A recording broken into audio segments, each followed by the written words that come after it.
I'm Jesse McAnally. And I'm Andrew DeWolf. And welcome to Musicals with Cheese, a podcast where I try to get Andrew to like musical theater, show by show and week by week. And today we've got an extra special guest. Oh, the very special guest. We always get the special guest, though. Yeah, for some reason they only come to us. They only come to us. They only come to us. The unspecial you guest. You can only get them here. Yeah, the Let's special guests, they go to the theater podcast with Alan Seals. The special ones come here. And so please join me welcoming the host and creator of Stage Right on YouTube, Kevin Morris. Yay! Wow, that intro. Yay! It took a minute, didn't it? We got there though. Rev me up. I'm ready. This is exciting. I do want to say on a personal note, I think your content on the internet is fantastic. Some people hate the word content, specifically the stuff you've done on Funny Girl, and I think, as far as I'm concerned, you have the best telling of the Rebecca controversy on the internet, and I am including our podcast on that. I think it is the most concise, the most clear, and the most fair. And yeah, I'm including our own stuff there too. So fantastic work as far as all that concerned. But you mean our Rebecca controversy coverage wasn't concise and clear? No, it was a mess. Oh, that's so unlike us. I mean, to be fair, the Rebecca controversy is pretty messy to just try to follow and like make concise. Yeah. So, but thank you. That's so nice. Thank you so much. And I just appreciate content that I can show to others and give a good generalization, not generalization, because you're very clear and you're very well researched, but it's not like going to be 4 hours of their life that they'll never get back, either in podcast or in video form. I just think that you respect your audience in a way that I love to see. In that, speaking of highly disrespecting our audience, I've come down with a little bit of a curse right now. I've been meeting up with a sea witch. Just how you still talking? I'm just trying. I'm trying to make some vibrations back there. Just gargle some salt water. It's all easy. That's what Sierra Bogus did for basically the second half of the entire Broadway show. And on that note, this week we are talking about the Little Mermaid musical. Cue the music.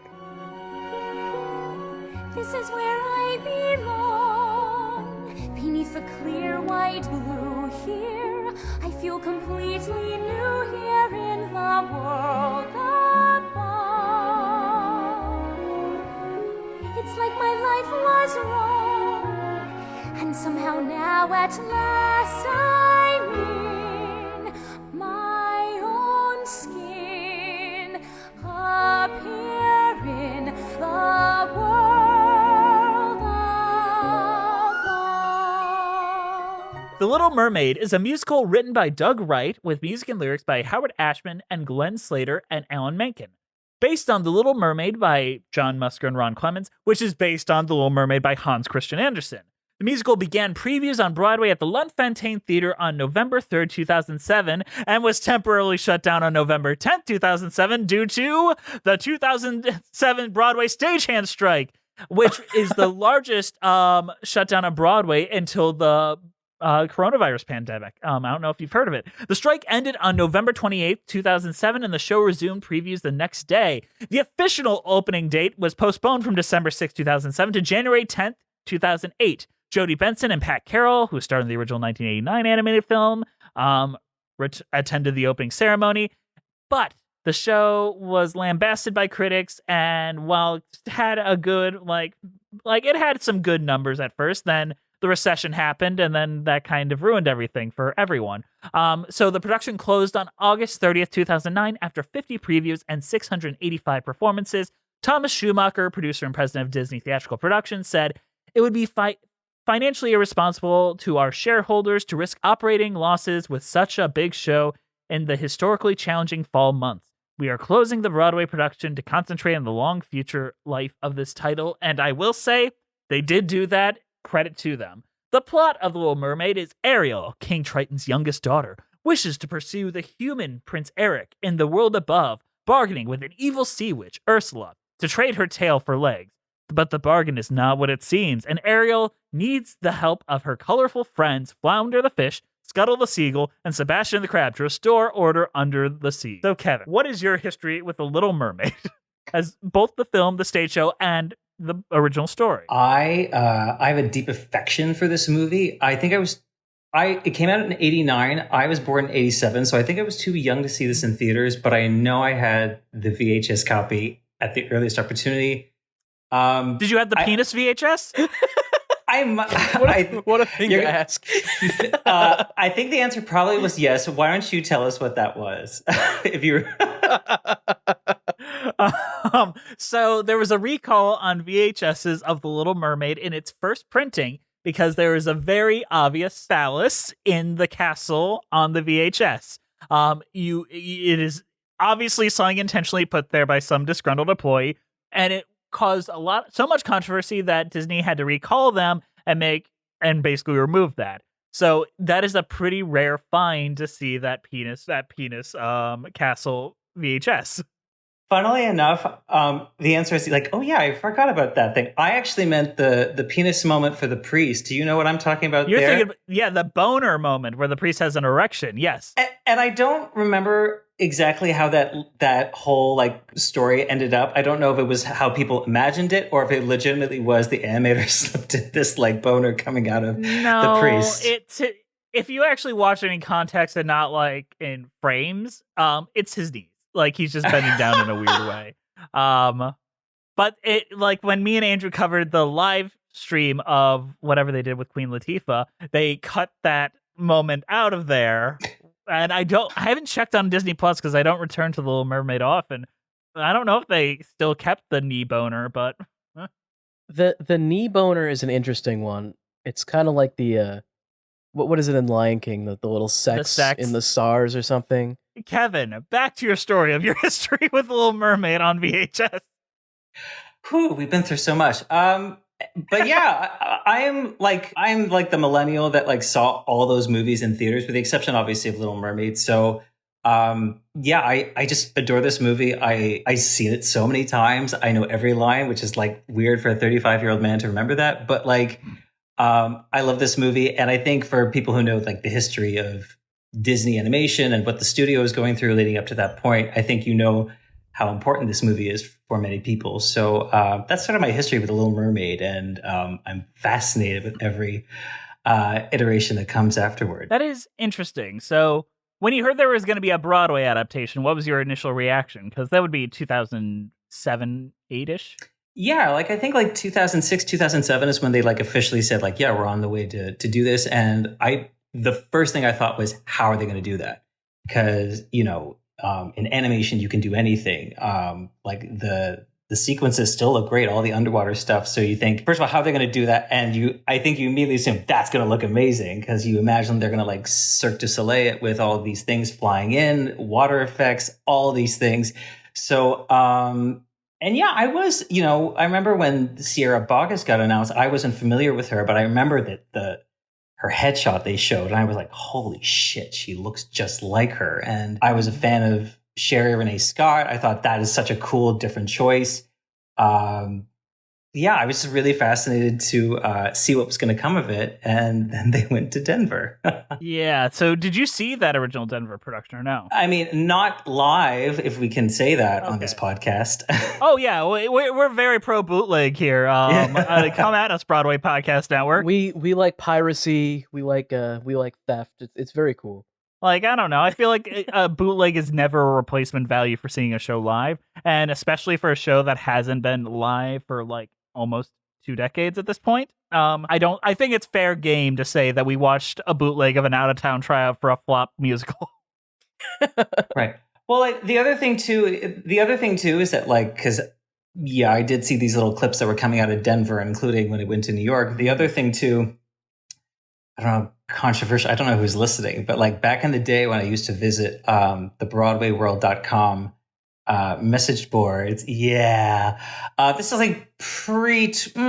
maybe Twitter was around, but it wasn't a thing yet. But that was the quickest way to hear, or for at least for me, the quickest way to hear what are people saying out of town. And pretty early on, it was this is very, very different. And I think it might be rooted in the fact that you had Francesca Zambello, who is really sort of known for opera, and she is well known for doing opera, particularly in Europe. And I've never worked professionally in opera, but I'm opera adjacent, so I understand how that world. And in Europe, like if you're doing like a Mozart or a Wagner or anything like that, the audiences tend to be a bit more like accepting of like, okay, they're doing something different with this. They're doing like Carmen set in like the 1950s, and that's great. They're doing the commercial Mario version of the Magic Flute. Like people are down for that. Yeah, people like new stuff. Yeah, and I think it's trickier because then you have this very specific commercial entity. I know I'm being very like that; those are like big words, but like The Little Mermaid is so specific and iconic, and people can cite every musical number that's in that show and how it looked on screen. And I think there is an expectation of what you're going to do with that when it goes on stage. And I really just generally think it did not land in that direction. And like all the, props to Francesca Zambello for really like saying, I don't want to just do the movie on stage. And the way I remember it, I think somebody else did cite this, but I think her goal was to not do things flying in, anybody on harnesses or anything like that. And I think she also didn't want water effects. Yeah. So, I mean, bold. And I think in a weird way, like even I'm kind of admitting like, that's kind of what I wanted to see, if I may be so honest. That's fascinating. So, Kevin, here's a question. And Andrew, I'll get to your opinion on The Little Mermaid in a second. But do you know anything about Matthew Bourne's original Little Mermaid version in the early 2000s? I think it was like 2000, like literally the year 2000, and he dropped in 2003. I don't know anything about that specific version. I know that he was attached to it for a while, and then I think he got busy before Francesca Zambello got involved. Well, that's a good, like, he drops in 2003. I don't think Francesca jumps on until like 2006, 2007. So there's a break in development where I think they focused on Tarzan for whatever that's worth. And from what I've heard, he was very keen on adapting the Hans Christian Andersen novel with elements from the movie.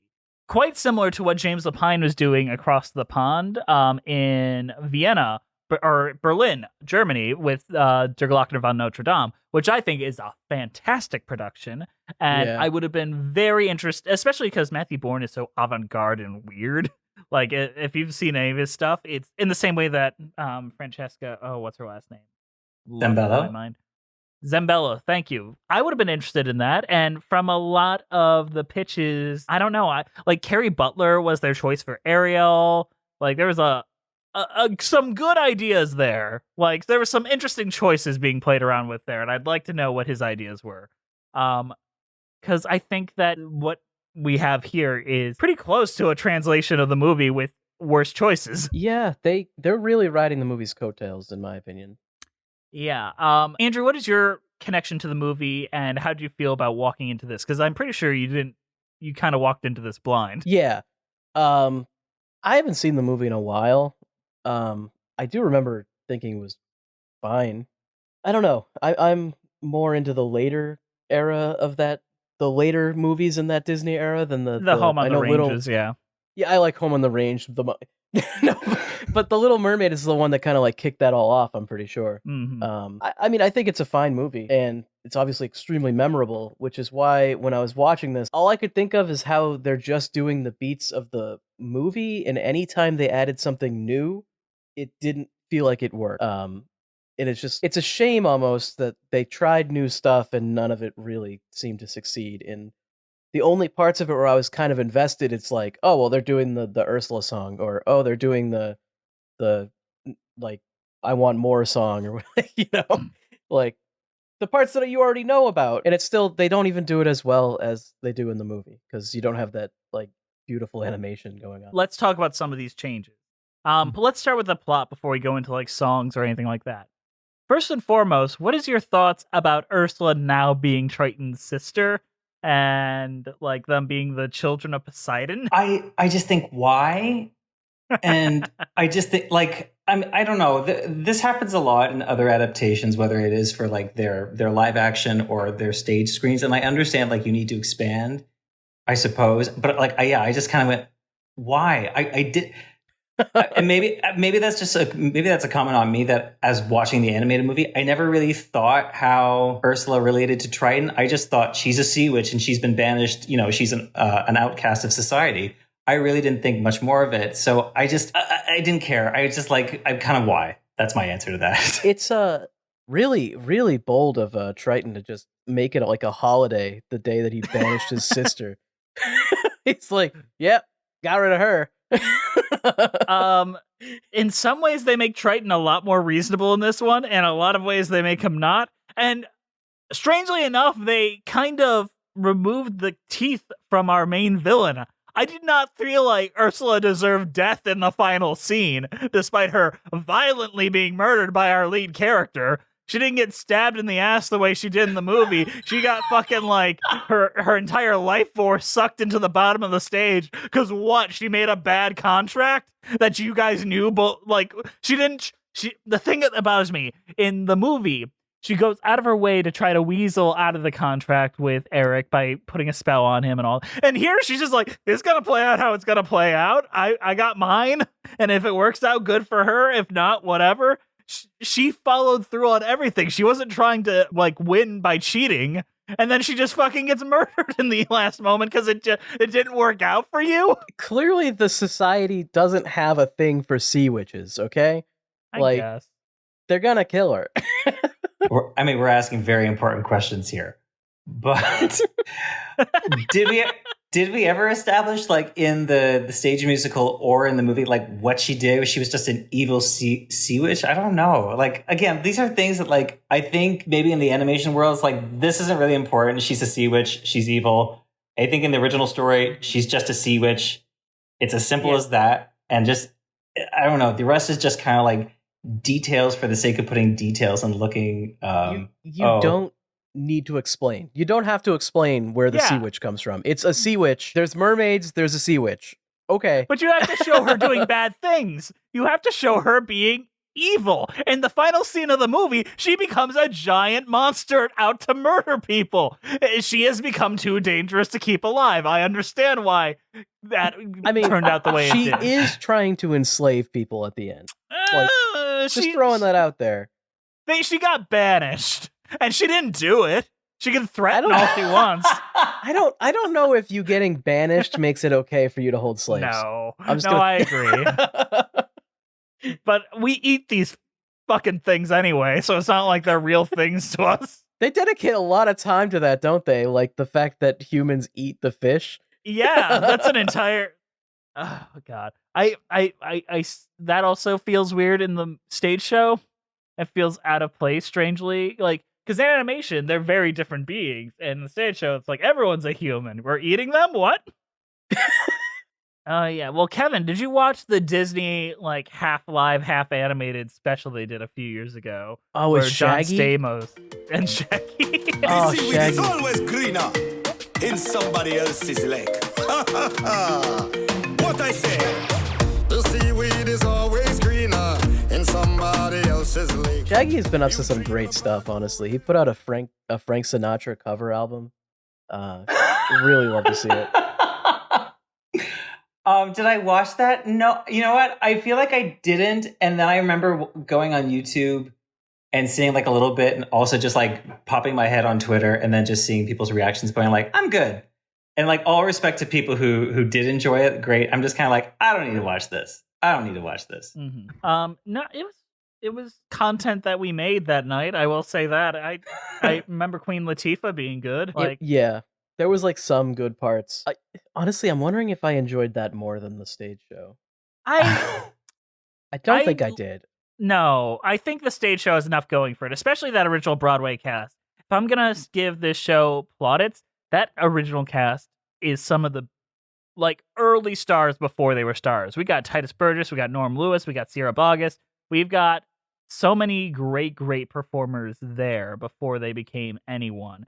And I think if this show had not had Sierra Boggess in the role of Ariel, it would have lasted much less time because she holds that show on her back through charm and charisma alone, especially in Act 2 when she's not really able to perform with anything except her body. She is impressive in a way where those of you who have only seen like Christine Daae or School of Rock or any other Andrew Lloyd Webber things, because he has her blood contracted in to do all his shit until she dies, you are missing out on how good a performer she really, really is here. He's like put her in like such shitty roles, and she's not been in anything else really. Like, it's a little surprising she's not in Bad Cinderella. Maybe she'll be like sorry, Sierra, she'll be like the evil stepmother in like the replacement cast if they get there. Remember last time we had a replacement cast in Cinderella? That being said, I am disappointed that Sierra Boggess has never like quite done anything as goofy or as fun as this. Like, she'd be great in A Guys and Dolls. Like, Jessie Mueller has taken a career of being a comic actress. And I feel like Sierra Boggess really could have done that, but she's trapped in Webber world. And this just makes me more sad about that. She could have been the lead in Rebecca, and her career trajectory would have taken a whole new, like, different turn. Yeah, I wonder how much of that, again, like, it's been a while since I've been in Rebecca land, but I'm very interested because I know she eventually had to step away from that, but I do wonder, was that her agent kind of going, you need to get out of this, like, now? Who knows? I don't know if she had something else going on. Like, I can't remember the timeline, but her divorce was going on at the same time because her husband cheated on her with Christine Standby in Love Never Dies when he took over as the Phantom. I mean, they have so many cool choices. Like we talked about Sierra Boggess, Sherry Renee Scott. Obviously, it's just like I adore her. She's wild and crazy, but I'm such a fan of her. I think she's so great. I hope I'm saying their name right. Sean Palmer, who I think at that point a lot of people knew from Sex and the City, and this was, I think he actually sounds really great. For instance, on just the Cast album, he's a really cool choice for Eric. Jonathan fucking Freeman, who AKA Jafar, as Grimsby. So left field, and I'm like so in for it. And again, just a really cool, like, obviously he later on plays Jafar on stage in Aladdin, but it's just such a cool addition. And of course, before he was on, with Disney, he had his own Broadway career. So just really cool choice. Norm Lewis, I mean, I'm not sure how much I really think about King Triton as a character necessarily, but I'm just like, I'm a big fan of Norm Lewis. And I'm a big fan of Norm Lewis shirtless. Yeah. I think the makeup team did help with that, but I think they didn't have to work too hard on some of those abs. Yeah, it's Speaking gorgeous. of the makeup team and maybe even the costuming team, I wonder how much work was done, especially on the women, to ensure that there isn't slippage of the Janet Jackson variety that might cause this to become less of a family show. They got the shell bras, and that's it. And I was trying to look for, like, is there like a mesh suit or something? Because I can see Sierra Boggess's like belly button and stuff, and I was like, okay, there's probably pasties involved, but like, I don't know. I'm just like, how do they protect from that? Because I remember when they did the live show, they put what's their name from Moana? Right. Either way, they put them in a bodysuit to ensure that wouldn't happen on live TV. But they don't look like they're in bodysuits in this show. Well, maybe it's just Broadway and they don't care. Yeah, maybe.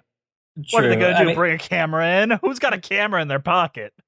Yeah, I feel like on Broadway they really like engineer the hell out of those things. Like, I think I'm trying to dig up a picture, but yeah, I think like obviously it's revealing where it needs to, but I think those women are going on stage, feeling pretty secure. I think so. It's holding on for dear life, but maybe. Then I just think of like the bath time scene that Sierra has, where she's like jumping from that to a towel. Well, I don't know.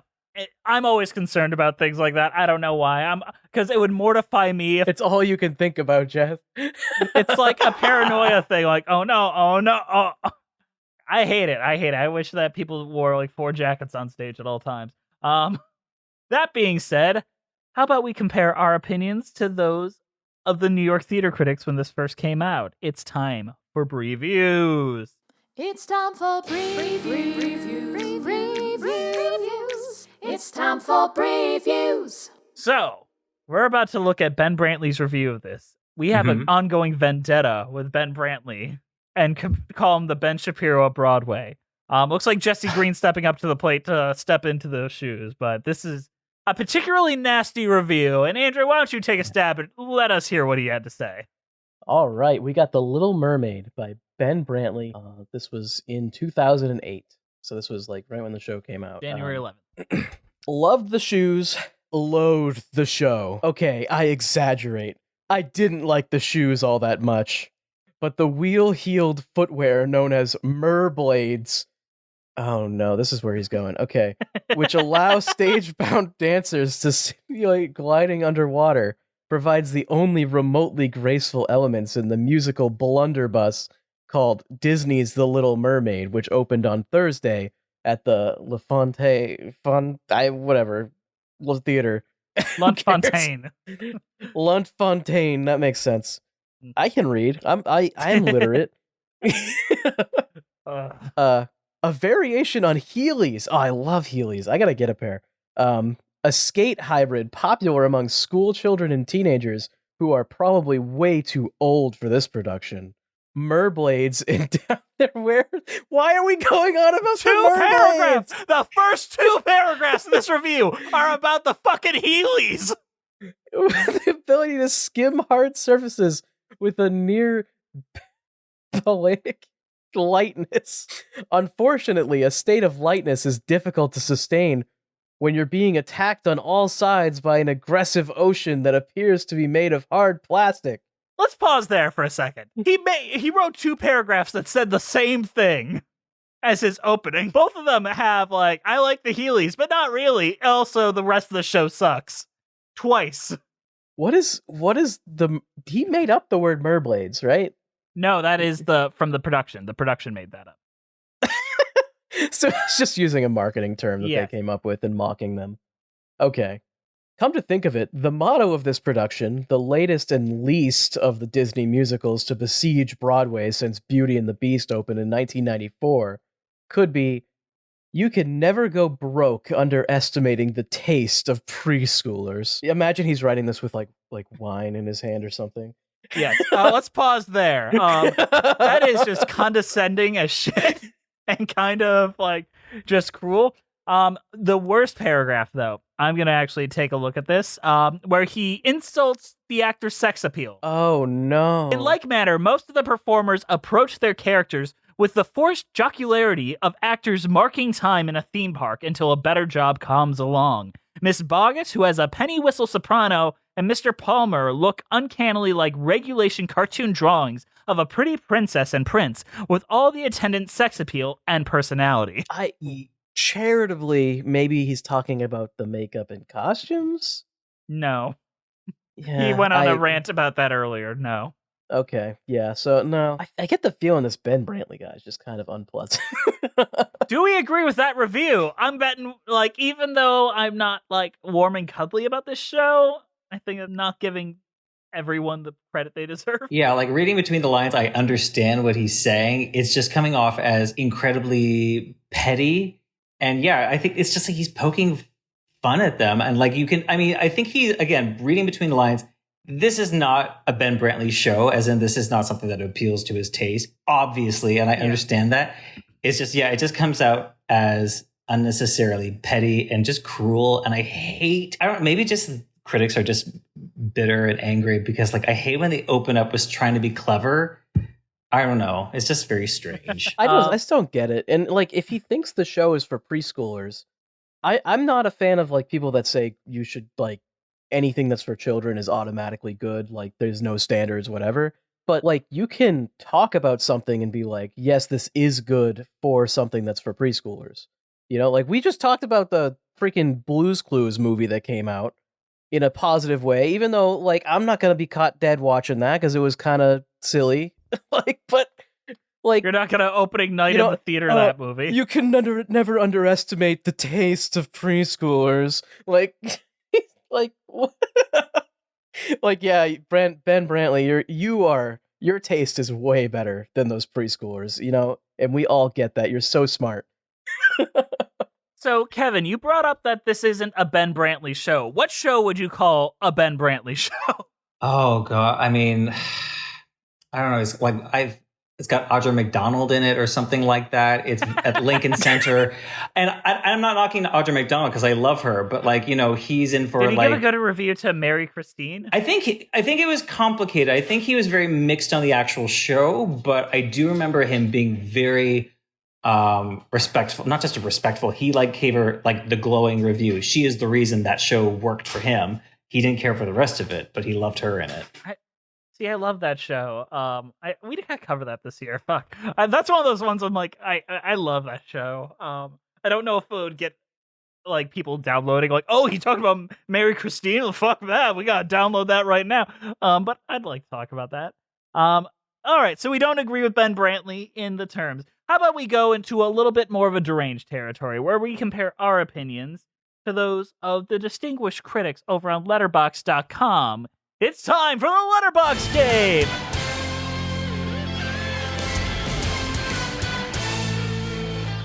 Kevin, here's the Letterboxd game. I am going to put you and Andrew up head-to-head against each other. I'm going to read you a Letterboxd review, a real one. None of these are made up. And you have to tell me, just based on the review alone, whether it is a 1-star or a 5-star review. All right. Kevin, you want to go first? Sure. It's Footloose with mermaids. 5-star. That is correct. Is it Footloose with mermaids, though? Are they talking about the merblades?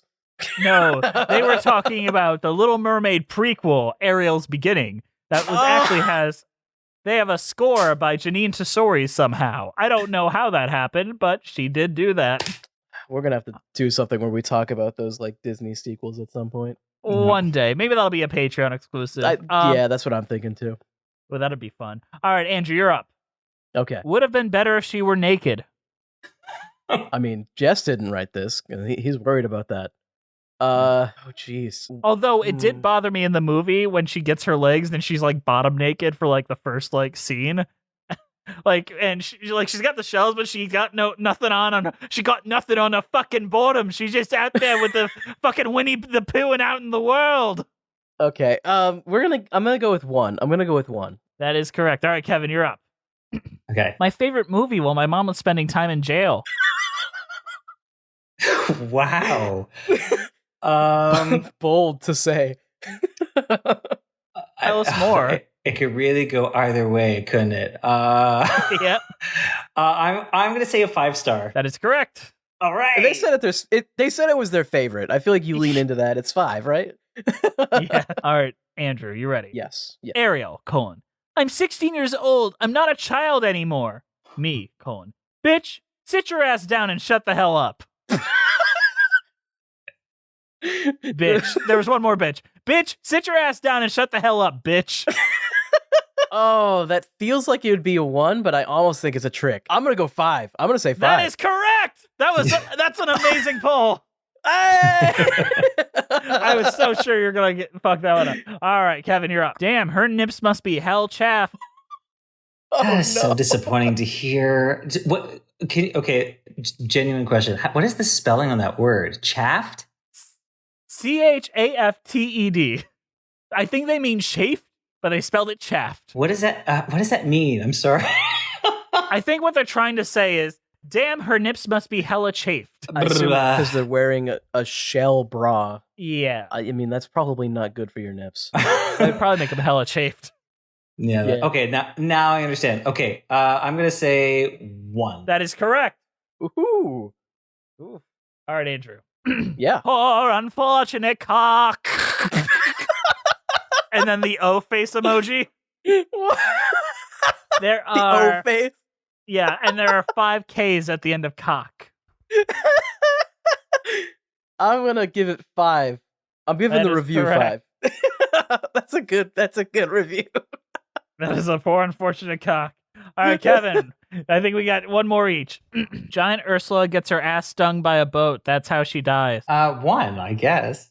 Spoilers. Ooh, that is incorrect. That is a 5. Oh! I would have got that wrong too, I think. Oh, Andrew, you guys are tied right now, so you could win this here. Ooh, okay. Now the pressure's on. Failed hot mer girl summer. 1 star. They wanted to see tits. That is correct. And Andrew, you have won previews today.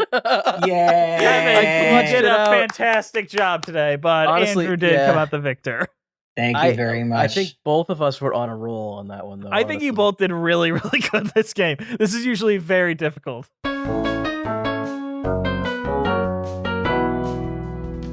Hey guys, sorry to interrupt you in the middle of the show, but we've got a chill at you. Oh, he's going ham for that one. Today's show is brought to you by the extremely kind donations by our donors over at Patreon. Andrew, tell us a little bit about Patreon. Oh man, you go to Patreon, you can give us money and get extra perks. We got more content up there. We got, the ability for you to request episodes, just all sorts of cool stuff up on Patreon. Go check it out. Mm-hmm. We do.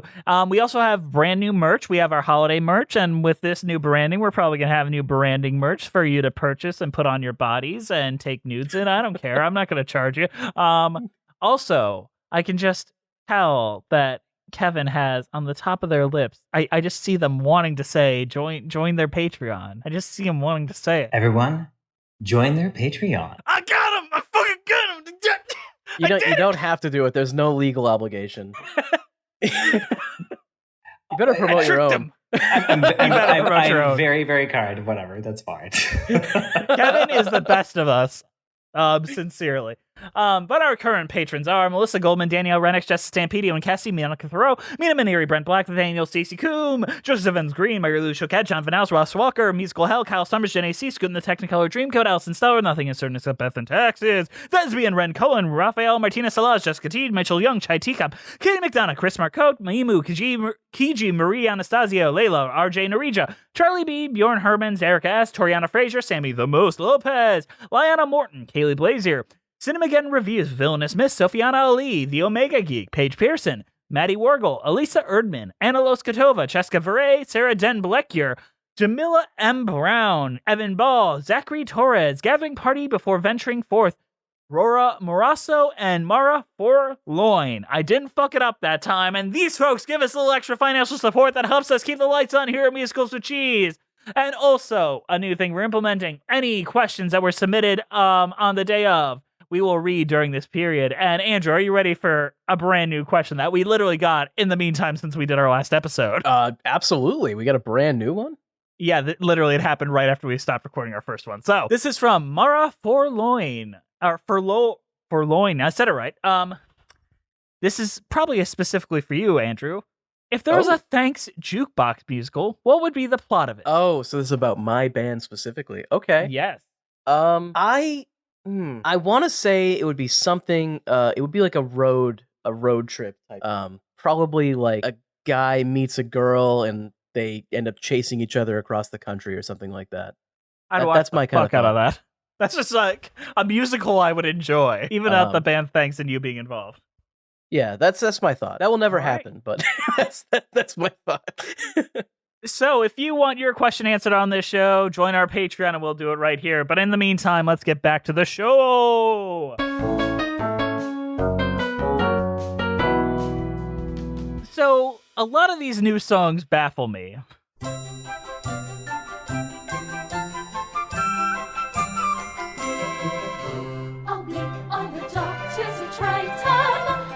Father who loves us and named us well. Aquata, Andrina, Arista, Atina, Adela, Alana, and Ariel.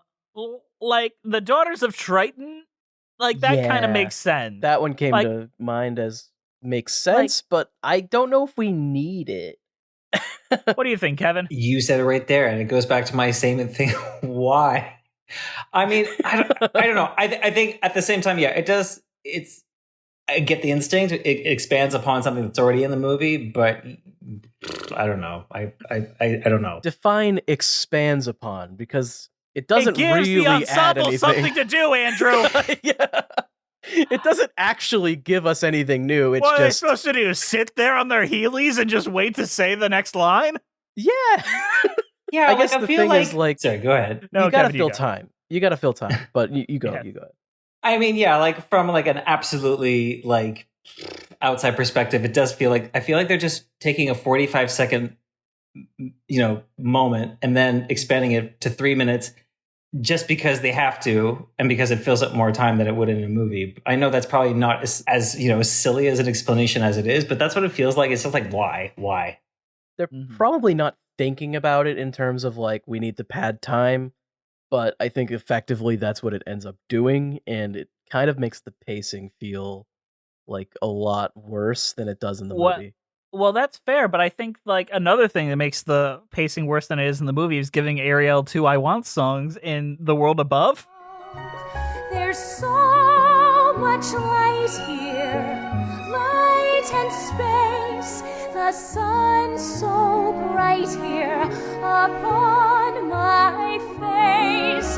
It feels so right here, warm as love. Yeah, just strange new additions. It's like, was part of your world not enough? Like, No, we didn't explain what she wants well enough.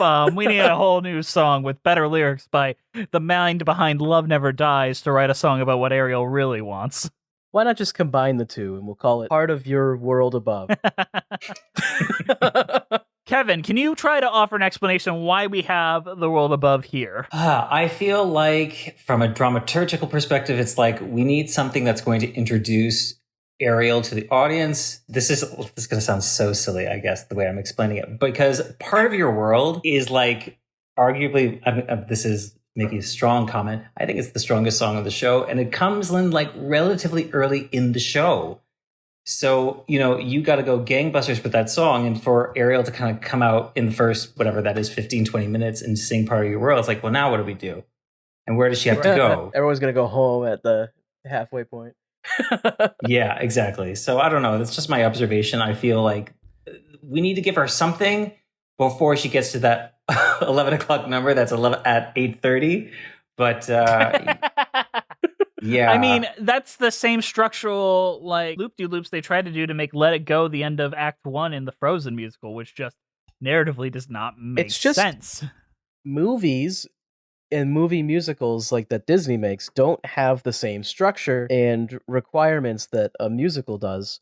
The end of like most of these movie musicals is like an action sequence, and you really can't do that on stage necessarily, at least not as well.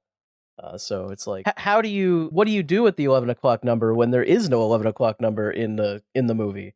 It's instead they have a big fight and they kill the gigantic Ursula. Like you might have hit the nail right on the head as to what Disney musicals work. Okay, in my opinion, only 3 Disney musicals have ever worked on stage. We're gonna start with Beauty and the Beast, The Lion King, and The Hunchback of Notre Dame. The climax of all 3 of those stories, both in the film and in the stage musical, are people hitting each other until one of them dies. They aren't anything big. There aren't anything that you couldn't do in live action or animation, both. And that every other one has a big climax that's impossible to represent on a stage. Every other one. Except for those 3, where it's like, yeah, well, we can only do better than the stage or the movie at this point, so try to... Wow, I didn't even think about it like that, but that's part of the reason why most of these feel underwhelming, and those 3 tend to leave you feeling satisfied. But I think also, like, looking at, like, I'm trying to think off the top of my head, because in the movie, the last musical number that happens, and people can jump in if I'm wrong, I think is, like, Kiss the Girl, which is, like, at the end of, like, the second... third, whatever. It's relatively like late in the movie. And then the rest of the movie is just action. So then, whoever the book writer is and the people making the show, they got to fill that time in. And just like, yeah, I feel like this is sort of like the root about like why a lot of these Disney musicals on stage or on camera tend to just feel really bloated and just like not substantive. Yeah. I completely agree with that. And while that's being brought up, do you know the big differences between the production that went to Broadway and the production that is currently being licensed to schools and the one that was put on in the Netherlands and all? No, I do not. Do tell. Once the stage show closed, it obviously was not the most well-received thing in the world. Another gentleman, I have it written down somewhere in my notes. Glenn Casale, was brought in to reinvent the musical for a 2012 Dutch production. He made changes to the score and book, adding a new song, Daddy's Little Angel, to replace I Want the Good Times Back for Ursula. And it gives Ursula and Triton a new backstory, and replacing the Heelys worn by the actors to introduce aerial effects and flying harnesses to create the illusion of being underwater. So that is the new version. And also the new stage design made by Bob Crowley, with the world above water. It looks like a storybook. It looks like a pop-up book. They also cut a bunch of characters like Heidi Blickenstaff's Carlotta. We don't need her. We can cut her. So they did that in the Netherlands. It is very interesting. Like, I have saved here a link that shows how cool these aerial effects look. Like, they would literally swing her up in the air, and that looks so much more effective than the Heelys. They don't have to give Ariel that big ass that they gave Sierra Boggess for no reason to try to keep her weight going. And again, it's just kind of like what you expect. Like, I know at the risk of sounding sort of like silly, it's just like, yeah, that's kind of what the audiences, I think, really wanted to see. Therefore, this new revised production is the one they license out to theaters and student groups and all that. And I have seen so many fucking incredible student productions of this. And watching this, I watched the Broadway first, and then I just looked at just random student and local productions, and they've got water on the stage, they've got rain effects, and they're doing all the things that the original Broadway cast should have done. And it feels more like an event with the same content. And to that, I'm leading up to the song in the Broadway show that we currently have is I Miss the Good Times, which is Ursula's new introduction song about how, I Want the Good Times Back is the original song. Just one eensy teensy thing that I want. I want the good times back. I want those grand old days. I want the twisted nights, the sick delights, the wild soirees. I want those trembling crowds of shellfish cracked and peeled for me to dine. Not because I'm mean or selfish. No. I only want what's mine. Kevin, what do you think about this song? I think I know what they were going for, and then just like, why? They're setting up motivation, at least, which I guess in the movie you could say there wasn't a great setup of Ursula's motivation, but like the Sea Witch, it does evil stuff. I don't know. No, I completely agree, and they make her a little too likable, like too understandable, too reasonable. So here the new song, Daddy's Little Angel. They explain, like, specifically my dad was Poseidon, and she was just like, I was this ugly little girl and my dad kind of liked me, but I'm also kind of an evil little shit too. Okay. Oh my. When I was a kid, a scrammy little squid, I was number 7, born of 7 little girls, 7 little pearls, pretty as could be, perfect to a T, all except for me. Ugly as a slug, hideous to hug. Daddy found me loathsome and disgusting, I could tell. They all got adored, I just got ignored. Plus, to ease his guilt, a magic shell used to belong to my papa Poseidon, full of lethal hexes and spells, my little sea snakes. The perfect gift for a spurned, dangerously unstable child. Yeah, so like I want to see if I can find like a specific like quote. I think she murders all of her sisters. I think that's what the song is saying. I like that better than I Want the Good Times Back, because it's like you're immediately struck with, oh well, she's evil, like really evil. Okay. So here's what the new song Daddy's Little Angel is about. Her slowly knocking off every one of her sisters so she's the next in line as the heir, and then eventually killing her father. And the line is, with those sisters in line above me, I inherited the whole damn show. Was it fun? Oh, a ton. So much fun I forgot that my dad had also, in addition to a tot, yes, a son, still age 1. But I figured, so what? Till that snot-nosed little baby grew. That is a much better introduction to our villain. I like that. Where do they use this song? They replace this in a newer version? The newer version and the ones that all that are licensed. That is the new song put there. instead of I want the good times back, which is like, I wish I was back with them. Here it's like, I knocked off everyone and I still didn't get the kingdom. Which is funny, evil, and kind of uncomfortable. I like that so much better. That long diatribe compared to songs that only one of you like will ever hear because like whatever. There is a song that did go viral on TikTok, specifically right after the new Mermaid trailer dropped, and that is "She's in Love," Flounder's big song. She acts like she don't see me, she doesn't even speak. She treats me like sashimi left over from last week. You see her late at night, tossing in her ocean bed. She's moody as a snapper, oblivious as rocks. You simmer it up and tab her, she lays there like a lox. As sure as dogfish bite, something's made her lose her head. She has lost her head. And she sighs and she swoons, and she's humming little tunes. Even has a sort of glow. What on earth could it be? Any hammerhead can see that side, that glow, that swoon. Oh no, she's in love. She's in love.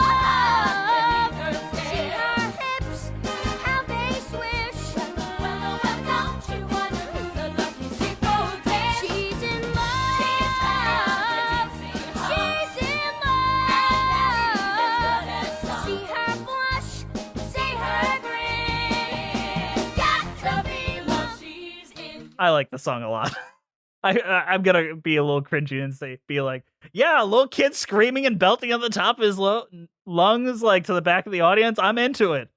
The costumes are garish, and I can't really tell who's who, but goddamn, it's such a cool you song.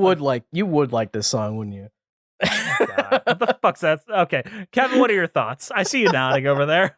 I know the moment you're talking about. I honestly have tried to block it out. I mean, I'm also okay. Now I'm going to sound like Ben Brantley here because I remember seeing the picture of Flounder, and he had the blue hair, gelled up like this, and I went, for fuck's sake! But again, that's me sounding like Ben Brantley. It's cute. I don't know. I don't absolutely hate the song, but it's like, nah, it's cute. Like out of all the other songs that we added, I don't mind this one. At least they tried to give it a plot reason to be there, where it's like, oh, that's how Triton learns that Ariel's got a guy that she's into.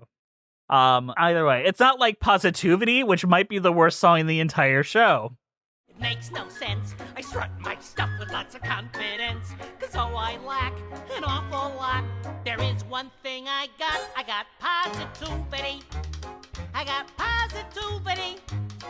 It gives me the zam and the zow and the yoddle, oddle, oddle. That's why I walk with a wiggle in my waddle, 'cause once you've heard that word, there ain't nothing you can't do. So let that positivity work for you. Positivity. Tap dancing seagulls. Yeah. Yep. Just wanted to end. You don't like the seagulls tap dancing for 5 minutes? No, I know it's our second act opening. I know we got to do something. I know that people are sitting down because they didn't take 2 poops before going to the Broadway theater. You gotta take the 2 poops. You gotta take 2 poops, or else you're gonna have to shit yourself during intermission. And there's a 5-hour line at the fucking L'Enfontaine Theater. It's true. I've been in it.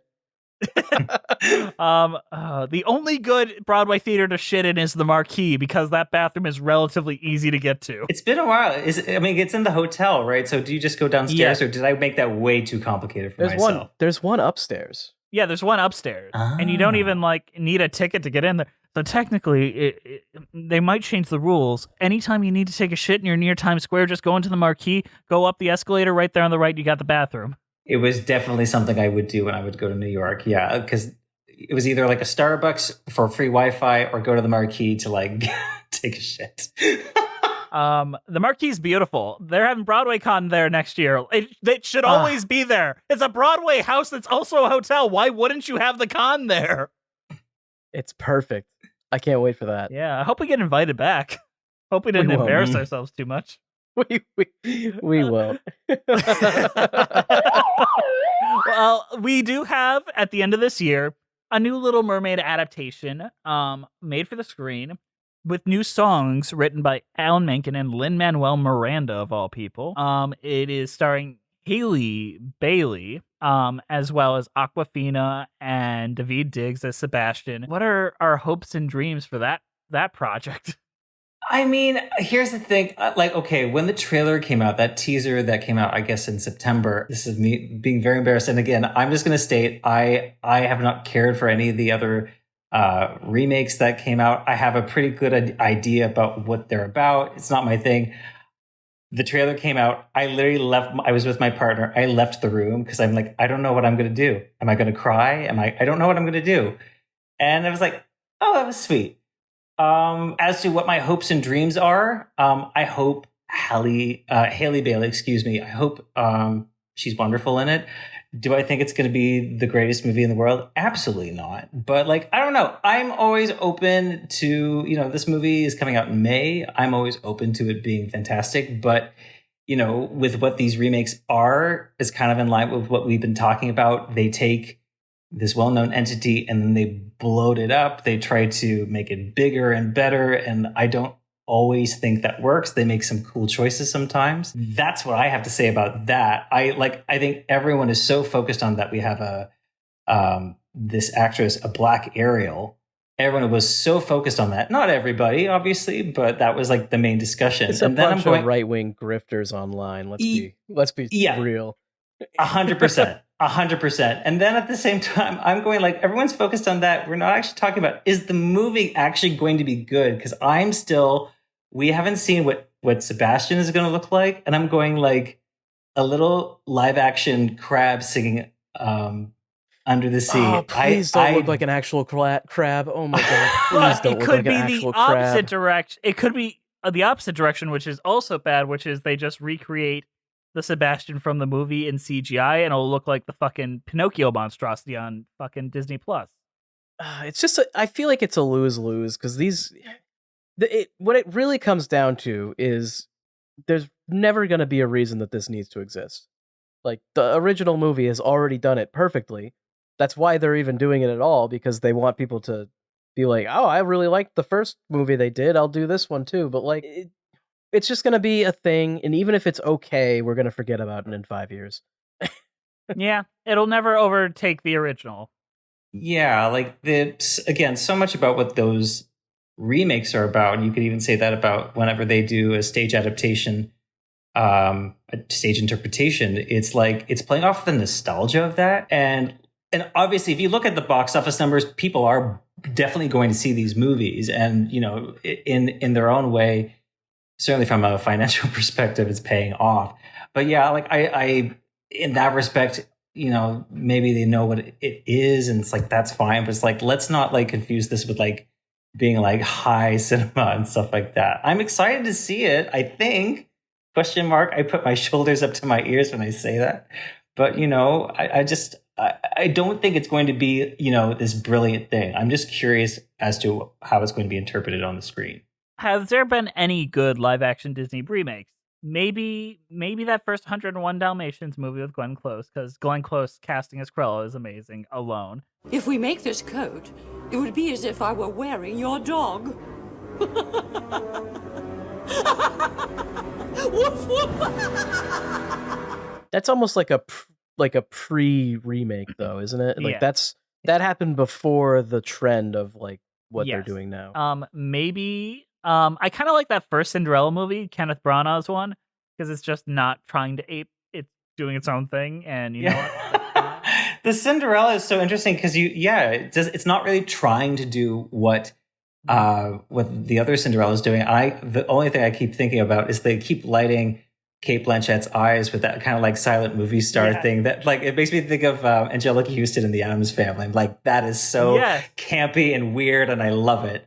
But yeah, the other stuff, they can't make choices like that in the other ones. They have to corporatize it. They generally range from boring to terrible, Yeah, I'm not sure if you guys were aware. I mean, I don't know if we're going to include this on the podcast, but I think at the Disney Expo, shortly after that trailer came out, they actually did show an audience a current cut of what Part of Your World is going to look like. And I've seen it. It's like, filmed from some guy's bag with the over the shoulder. And they're absolutely paying tribute to the way the original movie looked, that scene. And then she's doing her own thing. And I think it's great. And, so again, they're absolutely playing on the nostalgia. And, she's got to, rise up at the very end, put her hand through the hole in the ground in her little cavern that she has there. And they're absolutely hitting those beats. I don't know. Again, from my interpretation, watching that guy film it from their bag, I'll be curious to see, how that translates when I'm actually watching it and how she comes off. If I liked Rob Marshall as a director more, I'd have more like a little less apprehensive. But I don't think Rob Marshall is particularly great. Chicago was a fluke. Everything he's done since then has not been good. I was just going to ask you, do you like Chicago? It's okay. Chicago is a fluke, but is anyone really like, oh, Mary Poppins Returns was so great. Oh my God, that Into the Woods movie and Memories of a Geisha. 9? Don't we all love 9? Daniel Day-Lewis singing. Come on. Okay, on that note, what is our overall thoughts on The Little Mermaid and our cheese rating? Andrew, why don't you start us off? Yeah, watch the movie. That's always been an option. Go watch the movie. It's really good. I'm sure this is fun to see live, performance-wise. Like, if you really like Little Mermaid, I'm sure it's fun, but it's not something that I think adds to the movie in a way that is like, you can't miss it. The movie just kind of does it right the first time, and I think that's all you need. I'm not super excited for the remake, but that's just because I don't think these live-action remakes have ever been a great idea. As far as a cheese goes, I'm going to give the whole of the discussion of Little Mermaid North Sea cheese, which is the winner of the Danish Gourmet Award for 2008, which is ironic, actually. There's so many connections there. Like, yeah. I wasn't sure, but there's like 50 different threads. I'm impressed. That might be my favorite cheese rating you've ever given, to be honest. That was impressive. You want to hear about it? They apparently... There's a salty wind that always comes in from the North Sea into the facility where they make it. They have an advanced ventilation system just to make this cheese more special. That's brilliant. I love that. Wow, that's very cool. I'm not even... Good job. Applause to you. That was a pretty good poll. All right, Kevin, what about you? Your overall thoughts on The Little Mermaid and your cheese rating? My cheese, after that one, that's going to be tough to follow. The nice interpretation of the Ben Brantley review, I would say, is my reaction going, it's not for me, but that doesn't mean other people can't enjoy it. I think I will still always, love the movie. I might not necessarily be rushing to see the stage version, but I understand families and young kids especially might enjoy it. Not to say other older people might not enjoy it as well, but not for me. A cheese rating. I'm going to say like a moist, soggy blue cheese because I don't like blue cheese. And the ocean is blue, so connections. We're working with a theme there. Running with the theme. So I'm complicated about this show a little bit more than I expected to be because I really like what it's become.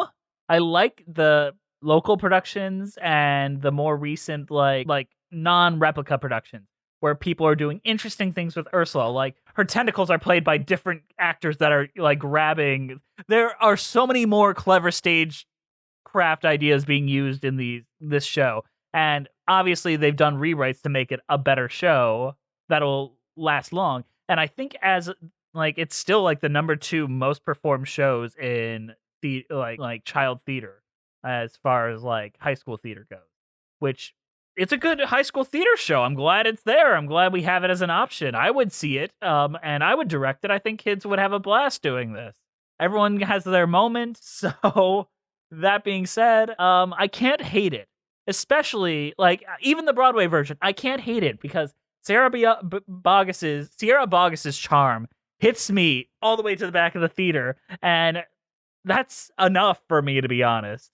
And I know I came off fairly negative, but one good performance really can save a show. And it makes me feel mourn so badly that she's still trapped in Weber world. She needs to get out, find something new to do, and lead a Broadway show. Maybe not Rebecca, but something. Are we doing any fun revivals anytime soon? Any good shows that need to be revived? Put her in it. She'd probably knock it out the fucking park. On that note, my cheese rating is cream cheese crab ragoon because I just want to, cut up Sebastian the crab and make him into a little crab ragoon. Kevin, thank you for joining us. This was absolutely lovely. I hope you had a good time. You do incredible theater content, and I want you to promote it for those that don't know about it. Well, thank you very much for having me. In terms of promoting myself, I have Staged Right on YouTube. I have lots of other stuff coming up. I'm currently working on an episode about Sunday in the Park with George and La Cage aux Folles, and we'll see how that turns out. Are they fighting each other like they did at the Tonys? Yeah. Yeah, I can't wait to include that Jerry Herman clip. It's going to be a lot of fun. Thank you to our wonderful patrons for listening to the show. Please follow us on iTunes, Spotify, Stitcher at Musicals with Cheese. We're on Twitter at Cheesy Musical, Patreon Musicals with Cheese, Instagram Musicals with Cheese, YouTube page Musicals with Cheese. We have a Patreon-only podcast called Patreon with Cheese. Me and Andrew got some big plans for that. Email us at musicaltheaterlives@gmail.com to tell us how wrong we were about The Little Mermaid because you were in your school production and you feel like it was better than we gave it credit for. Our keeper of the cheese is Juliet Antonio. There's some ASMR for you. This show is edited by the incredible Andrew DeWolf. Thank you very much, Andrew, for taking that on. I did it. Our theme songs were created by Robyn Nash of IOU Music UK. Thank you to the Broadway Podcast Network for having us on the platform and for not kicking us off, for making fun of Ben Platt, because how dare we make fun of a Nepo baby like that? We might as well just stop talking.